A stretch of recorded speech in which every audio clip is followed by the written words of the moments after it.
Welcome back to my channel Ngapsing yang ngobrol barbar kita. Kali ini gua numpang di mobil brother gua. Kemarin udah si Jin, kita korek-korek. Sekarang mobil lebih keren lagi. Dengan kita mau tanya-tanya tentang usahanya dia. Terus wah, keren dah loh. Buat tim-tim rebahan mungkin bisa inspirasi buat lo mau buka usaha.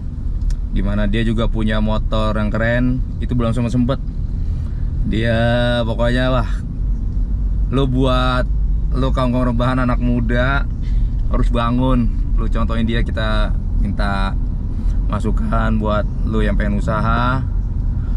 Gimana sih cara ngembanginnya, cara awal-awalnya, dia punya usaha apa aja. Yuk kita tanya siapa dia. Jadi ini dia temen gua, Bro Fian. Say hello, Bro. Halo. Oke. Jadi itu dia punya usaha buat lo yang mau buka laundry.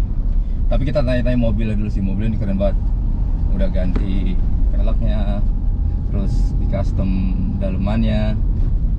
Ini mobil udah nggak standar lagi, Bro ya? Sebenarnya sih mobil pakai harian ya. Iya. Tapi secara basic mesin standar.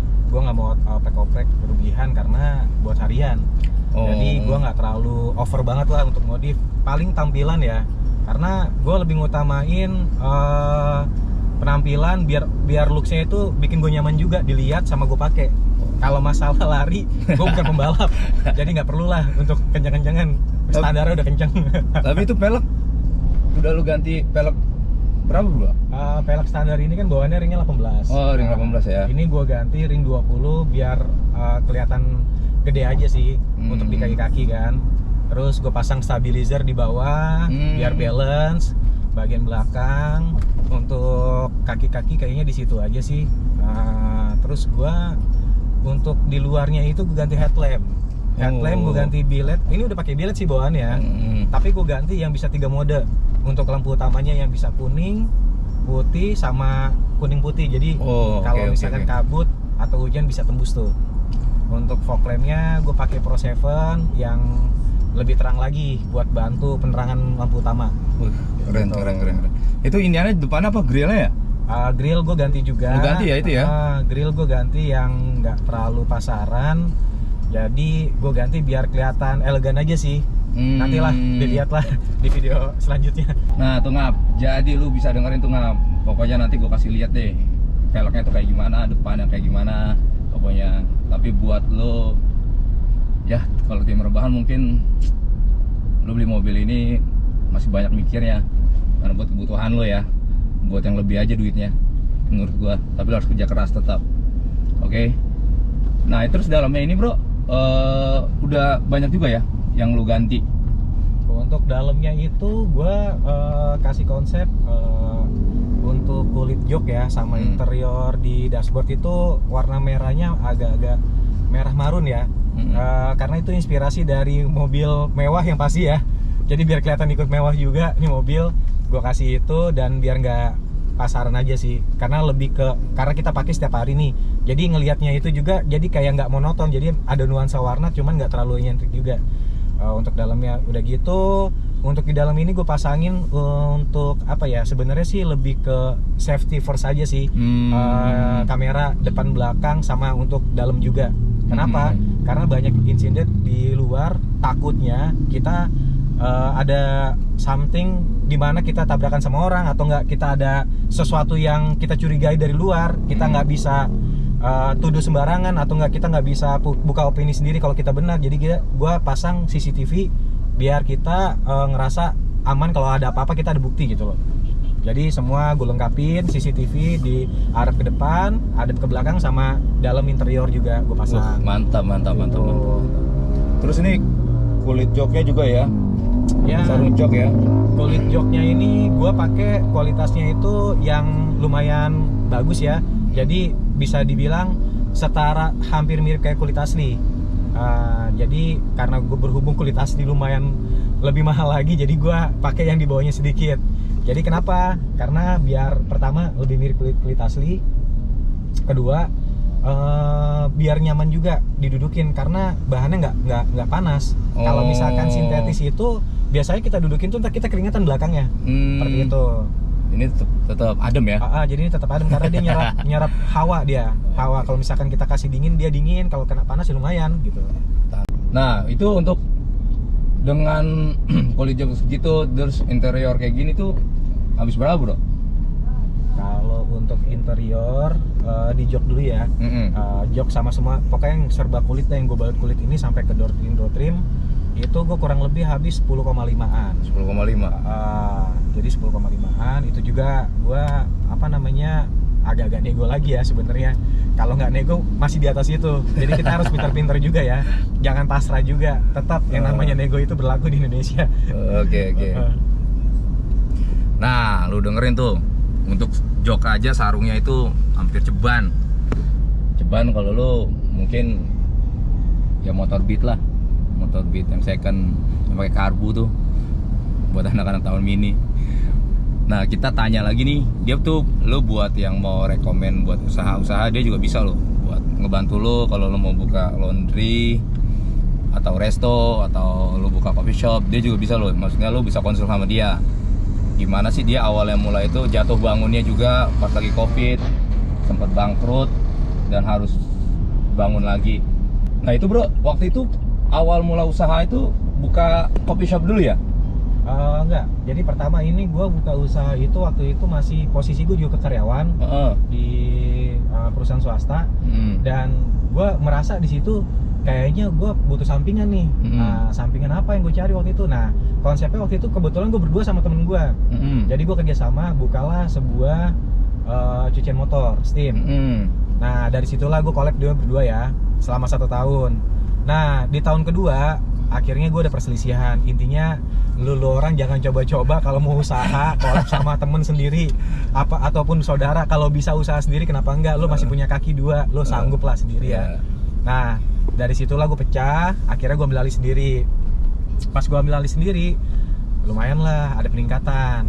Nah, selama 2 tahun hampir mau masuk tahun ketiga itu usaha agak nurun pendapatannya. Dari cuci motor ya. Ya tapi omset udah banyak tuh waktu itu. Di awal-awal di tahun pertama sampai mau tahun kedua itu omset lumayan. Di luar target malah di luar ekspektasi kita nih.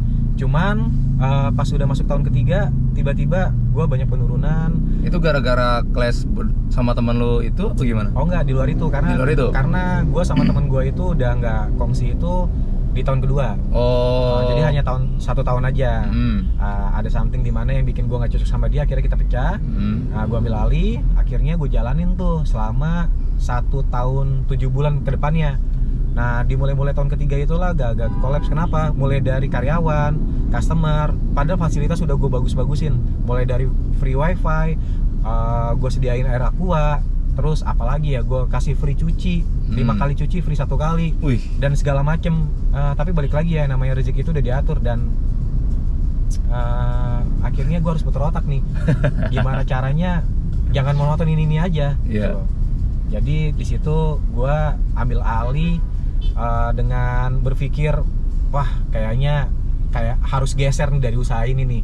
Bukan berarti nggak mau mempertahankan, tapi lebih ke kita harus punya konsep yang lebih, jangan ini aja gitu. Nah, jadi itu Ngap. Jadi dia udah sempat pertama buka cuci steam.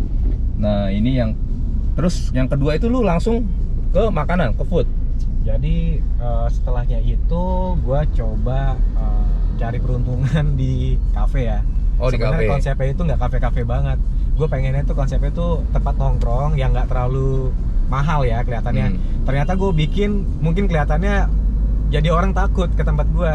Karena gue bikin mural, ya kan. Terus gue bikin konsepnya tuh seakan-akan kayak resto ya mungkin ya. Jadi nggak kayak kafe banget. Jadi konsep gue berlebihan tuh. Akhirnya terus itu gue buka awal 2020 ya, Januari gue start. Nah, apesnya gue baru buka itu tahun 2020 Januari. Kita kan Februari akhir ataupun Maret awal kan kena Covid kan. Disitulah gue jadi kayak ngerasa, waduh kok sial banget nih, baru buka 2 bulan Covid. langsung Covid. Terus Akhirnya makin deh, itu model gede banget tuh. iya. Beneran, karena renovasi itu gua habis 100 juta lebih Oh. buat renovasi doang, belum beli peralatan dan segala macem. Nah, akhirnya di situ lah gue pusing, tutup karena emang nggak bisa kita buka dan nggak ketentuan pemerintah itu kita harus ikutin kan. Iya. Nah, ditambah lagi ngeri juga dong, Iya, masa benar. Covid, penyakit kayak gitu kan. Iya, benar. Kita nggak pernah tahu tiba-tiba diserang dengan virus seperti itu, jadi kita ya udahlah cari aman juga dong. Takutnya juga pas lagi itu ntar yang datang bang customer bro zombie tau nggak lu? Nah, itu dia. Gue ngerinya juga malah bawa penyakit. Oh penyakit lo ya kan? Gue juga kena. Akhirnya ya nggak mau ambil resiko dan kita ngikutin aturan pemerintah lah. Seperti itu. Akhirnya gue nggak buka. Nah, sekalinya bisa buka itu gue di bulan Agustus akhir. Enggak, lu tapi tuh pas lagi Covid sempat digerebek kan tuh? Sempat digerebek. Wah. Jadi gini ceritanya, dari gue tutup itu gue buka lagi Agustus kan. Agustus akhir. Baru 2 minggu gue buka. Pemerintah itu kan bikin PPKM 50% untuk customer yang berkunjung. Tiba-tiba customer gue itu ada 100 lebih, 100% lebih mungkin lah. Kok tumben-tumbenan, 1 hari aman, 2 hari aman, hari ketiga gue digerebek. Terus tutup? Digerebek, akhirnya gue dilaporin kalau misalkan ini di luar kendali, di luar 50% dengan pengunjung. Akhirnya gue dikasih surat 3 kali 24 jam gak boleh tutup. Nggak boleh buka, langsung tutup. Langsung harus tutup ya? Harus tutup. Kalau misalnya gue ketahuan tutup, masih buka, gue bandel, gue dikenain denda 10 juta waktu itu. Akhirnya gue tutup. Itu ada TNI, ada polisi, ada apa lagi ya? Satpol PP. Iya. Itu semuanya itu gerebek gue rame-rame. Sampai ada wartawan, gue nggak tahu tuh wartawan lokal mana. Tapi barang-barang lu nggak barang-barang nggak ada. Nggak diangkut-angkut gitu. Nggak ada. Cuma data diri aja sih buat penjamin. Oke. Dengar tuh ngap. Jadi tuh temen gue udah jatuh bangun dari steam motor, terus dia buka resto ala-ala kayak gitu. Dan jangan pernah takut untuk mencoba dan jatuh. Tapi untung temen gue ini mental baja, jadi kuat. Kalau gue mungkin gue nggak tahu dah tuh, duit udah 3 digit melayang gitu aja. Terus abis resto muter otak lagi dong pastinya ya. Nah, terus abis resto muter otak lagi tuh bikin apaan? Jadi posisinya karena gue berpikir tongkrongan ini udah nggak cocok dengan kondisi saat itu. Jadi gue berpikir apa sih yang jadi kebutuhan orang? Iya. Ya mungkin awal gue buka kafe itu kan karena keinginan gue ya. Dengan apa tuh? Dengan konsep dimana gue ini hobi nongkrong. Jadi gue kayak ngerasa, gue pengen buka tongkrongan deh. Ternyata itu bukan pemicu untuk lo cari pendapatan lebih, tapi lebih ke gengsi mungkin ya.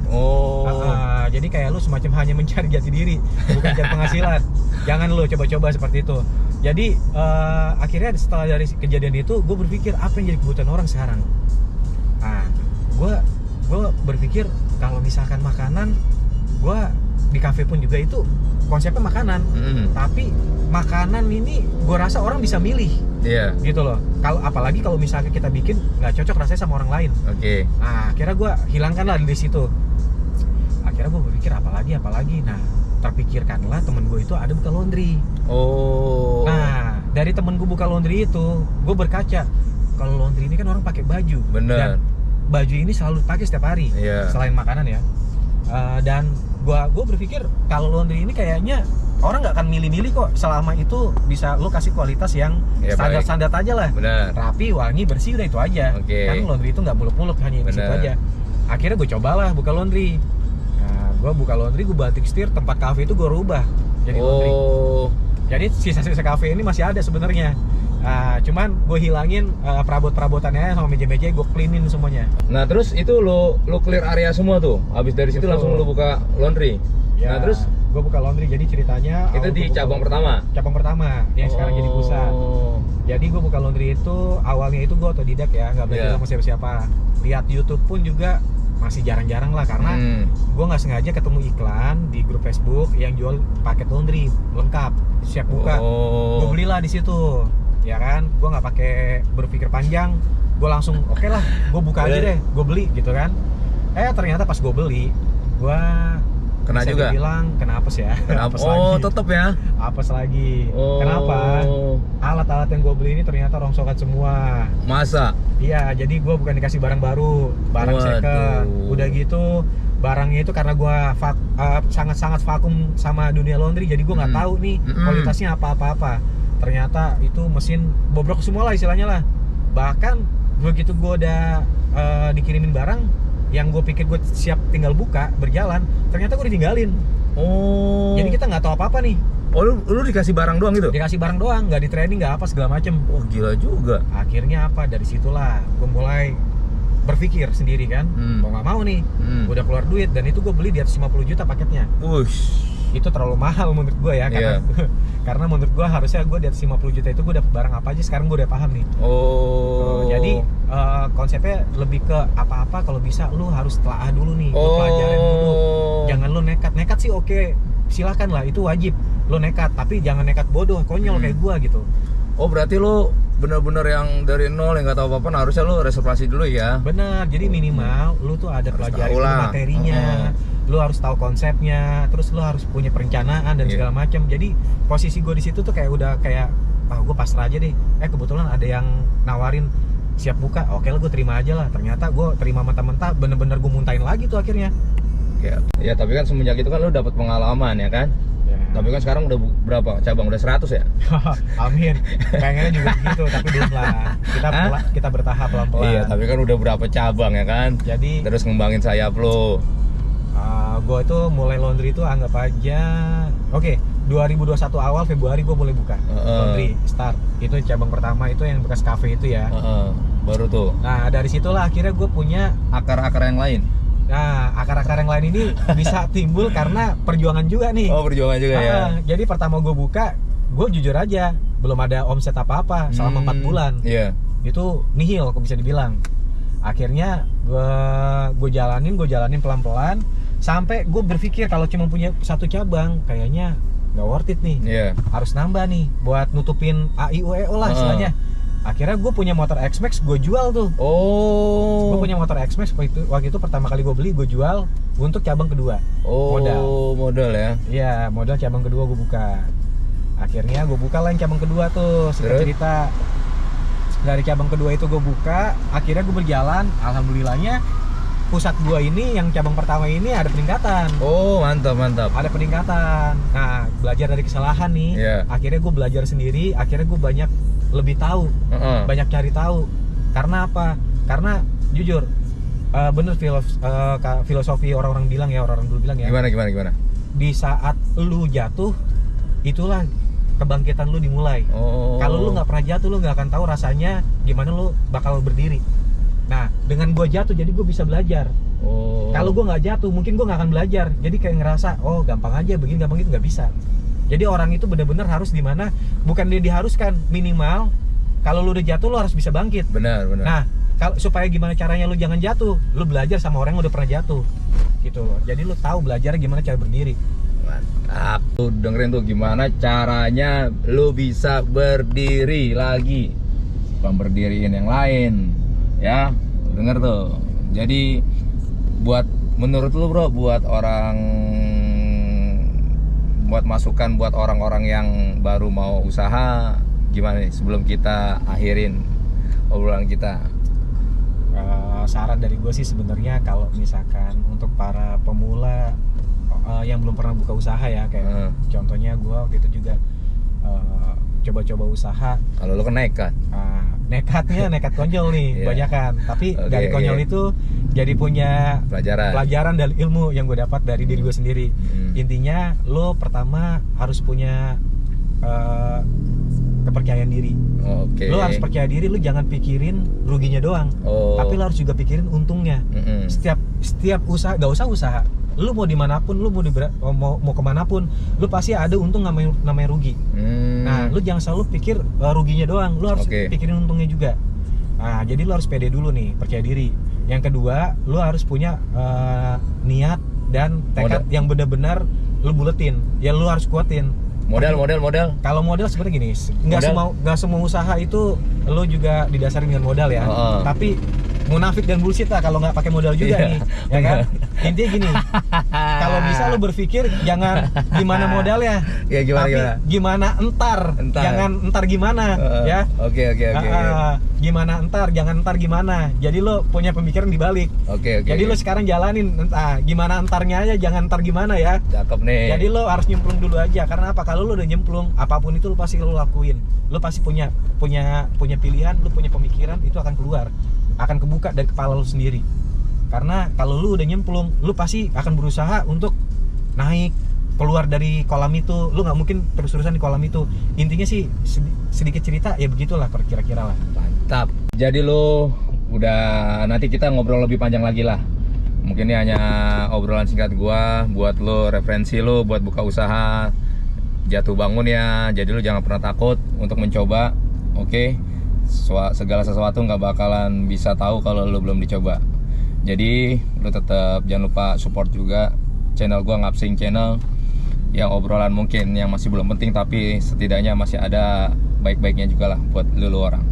Jadi jangan lupa subscribe, like, and support terus, di share juga. Oke. Thank you. Nanti kita bahas, dia punya motor S-Max-nya tuh keren. Ada, pokoknya keren lah kayak gimana. Nanti selesai dia balik dari umroh, kita coba, kita koprak-koprak. Cukup sekian. Oke. Ciao kawan.